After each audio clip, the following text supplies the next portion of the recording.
എന്തോ ഒരു സാധനം എടുക്കാൻ വേണ്ടിയിട്ട് ഞാൻ കിച്ചണിലേക്ക് ചെന്നതാണ്. അപ്പോൾ ദേ അവൻ അവിടെ കോൾഡ് കോഫി ഉണ്ടായിക്കൊണ്ടിരിക്കുകയാണ്. ഇത് ഇടയ്ക്കിടയ്ക്കുള്ളൊരു സ്വഭാവമാണ്. അങ്ങനെ ഇരിക്കുമ്പോൾ ഓടി ചെന്നൊരു കോൾഡ് കോഫി ഉണ്ടാക്കുക, ഇട്ട് കുടിക്കുക.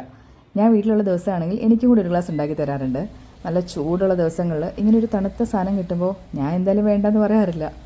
ഇതുണ്ടാക്കുന്നതിൻ്റെ വീഡിയോ ഇടണമെന്ന് ഞാൻ കുറച്ച് ദിവസം കൊണ്ട് വിചാരിക്കുകയാണ്. പക്ഷേ ഇന്ന് ചെന്നപ്പോഴേക്കും അവൻ ഉണ്ടാക്കി തുടങ്ങിക്കഴിഞ്ഞു. എങ്കിലും സാരമില്ല, അതുപോലെ ഷൂട്ട് ചെയ്യാൻ ഓർത്തിട്ട് എടുക്കുന്ന വീഡിയോ ആണ്. അതിലേക്ക് ഒരു ഗ്ലാസ്സിലോട്ട് 1 ടീസ്പൂൺ കോഫി പൗഡറും 1 തുള്ളി വാനില എസൻസും പിന്നെ 2 ടേബിൾ സ്പൂൺ വെള്ളവും, ചൂടുവെള്ളവും അല്ലെങ്കിൽ തണുത്ത വെള്ളവും, പിന്നെ 1 സ്പൂൺ ഷുഗറും. ചില ദിവസങ്ങളിൽ ഷുഗറിന് പകരം ഹണിയാണ് യൂസ് ചെയ്യുന്നത്. ഇന്നിപ്പോൾ ഷുഗറാണ് എടുത്തേക്കുന്നത്. എന്നിട്ട് നന്നായിട്ടൊന്ന് ബീറ്റ് ചെയ്യണം. ഈ ബീറ്റർ ഈ ഒരു പർപ്പസിനായിട്ട് ആമസോണിൽ നിന്ന് മേടിച്ചതാണ്. അറൗണ്ട് ഒരു 240 റുപ്പീസ് എന്തായിരുന്നു എൻ്റെ പ്രൈസ്.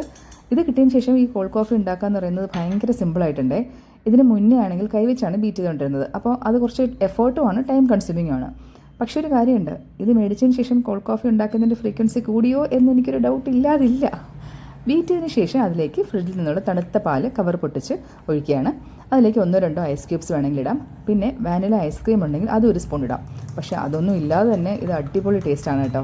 ഉണ്ടാക്കിയതിന് ശേഷം തന്നു, ഞാൻ നല്ല ആസ്വദിച്ച് കുടിക്കുകയും ചെയ്തു.